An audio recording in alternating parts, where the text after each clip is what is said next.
Sometimes we get it right. Had a pretty rough afternoon. I hung a cherry up into a maple. We're not supposed to cut maple in this wood. See the sap lines? We had to cut the maple to get it down. What a mess. Got everything down. Then I hung some ash trees up. That's what happens when you cut small trees among big trees. We got those all down. Everything's safe and we're good. Then come up to this hickory. And here you go. That's a pretty good hickory stump right there. And that is a heck of a stick right there. I'm going to call it veneer. I would say veneer. I don't even see a cat face. Oh, I don't think you can call that a cat face. It's veneer for a good length, and I'm going to cut 2 doubles out of it. Good hickory tree. Good hickory tree. Fell where it should. Right in that hole. It wasn't leaning there, but it fell there. Things are working well. Finally, nobody here to film that while I fell the tree, but we just got it down to show you. So the key to cutting hickory: leave the right amount of hinge. All right, my chainsaw is hiding where I pulled a little bit of fiber, but not much. Leave a little bit of hinge. You know, I left about an inch there, both sides. Cut the center of the hinge. Cut the very corner off on both sides. Make your notch the right depth, and then your back cut should be level on this side or slightly above. And you shouldn't split many if you do that. So, well, we got something going for us. Now we got some ash. Ash up there with sap line in it. Ash over there. I don't think we topped that in. So, getting the end of the day, and we're gonna get finally on a roll. So, but just take a minute to admire that hickory right there. I also notice how I trimmed the butt of it up. This is the longest skid I've ever been on. This is ridiculously long, and we don't want anything to hold the horses up or to snag on the ground and anything like that. So I trimmed it up nice, and it'll sell better and skid easier. Horses coming yonder. We're gonna get this hickory. Ugly Jim and Kami. Andy Herzog's registered Belgian. Andy Herzog helping out today. We're so glad to have his help. First thing Andy did is put a shoe on Jim. He's a horseshoer as well as a logger. We're gonna have a nice hitch for him. Andy's got a sliding beam arch. I don't know who's familiar with these, but the way these arches work, just like it did right there. You hook your log right into this, and it slides up. Oh, Kami's stepping on the other end of that chain. Oh, is she? Yeah. Whoops. That's all right. There she goes. We got to get serious about work here in a minute, but right now we can do a video. There we go. So, hook your log right in here. As you go forward, low battery mode. I have that all the time. As you go forward, that slides up and lifts into the highest position. We'll look from behind. See how high that can lift it?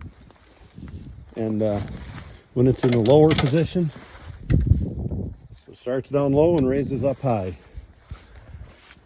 So we'll get us a hickory log for Ugly Jim and Kami. Here we are with Andy Herzog.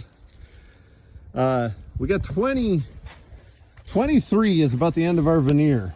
23 is right here. We're going to stretch that out to 25. So the end of my scale stick, can you put your finger there, Andy? End of the scale stick is 24 feet. We stretch that out another foot, and we'll be up, yeah, right there. We'll be up into this knot, and hickory is notorious for splitting. So if we can get into that knot, maybe even a little extra, it'll be a lot less likely to split. So yeah, I don't even think it needs measured very fancy, Andy, if you want to just buzz it up.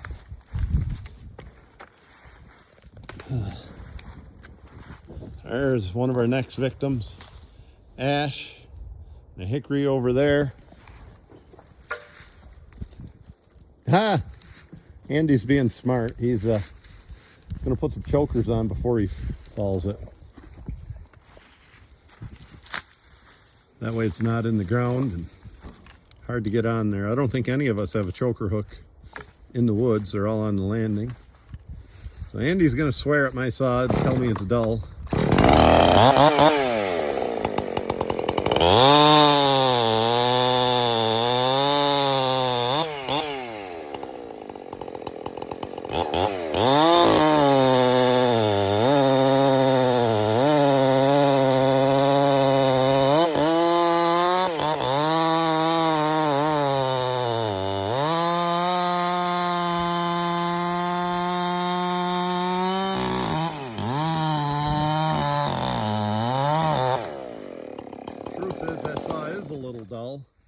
But we don't have a file up here in the woods. We dull it, trimming a path for the horses.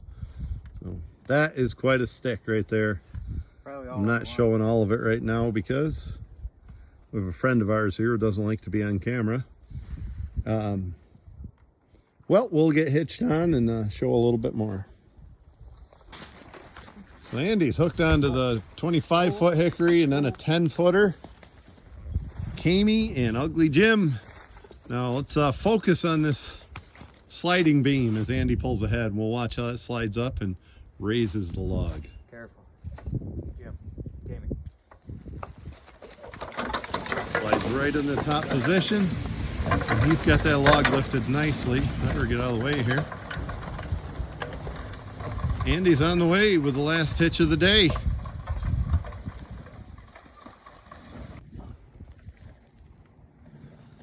Last hitch of the day for Super Nick, and it's an ugly one. Actually, it wasn't bad. We got a hickory and an ash right down that hole. Didn't smash any nice maple. Did a pretty good job there. Man, am I disturbed. I slabbed this hickory, and I don't know exactly why. Man, that looks like a good stump. I cut the center out of my hinge. I cut the hinge down low. I cut the sides, got a nice wide hinge, and I still slabbed the darn thing. Maybe I got to do it old school and stand there and actually cut that hinge as it's going down. They're not going to grate against that. It just kind of hurts my pride to do it like that. Nice heartwood in that ash. I know heartwood doesn't mean much anymore in ash, but not impossible to think that's a veneer log. But as you see out on that horizon, the sun's setting. We got to get out of here. What's the saying, Nick, about the sun? Sun's in the west, the lazy man works best. That's me, ain't it, partner? Look at him laugh. All right. We'll be back at this tomorrow. This is where we left off 2 days ago when we were logging. On this tree, we haven't skidded the ash yet, but we got the hickory. And I was a little critical of myself for slabbing the hickory when I had done what I thought was everything right, with the right amount of hinge, center cut out, edges cut out, you know, good wide length of hinge, and I still slabbed it. Well, I knew before I made that video questioning that what happened. I just didn't put it into words or didn't think of it, and I realized it later. This ash tree actually hung up in that maple just a little bit, and my plan was to take this hickory and knock them both down, and the hickory went right where it was supposed to, but when it did, it hit that ash top and it turned a little. It barber chaired on the way down, and didn't hurt anything, but it slabbed that piece of wood when it barber chaired on the way down. So we're going to cut another tree and try to avoid that.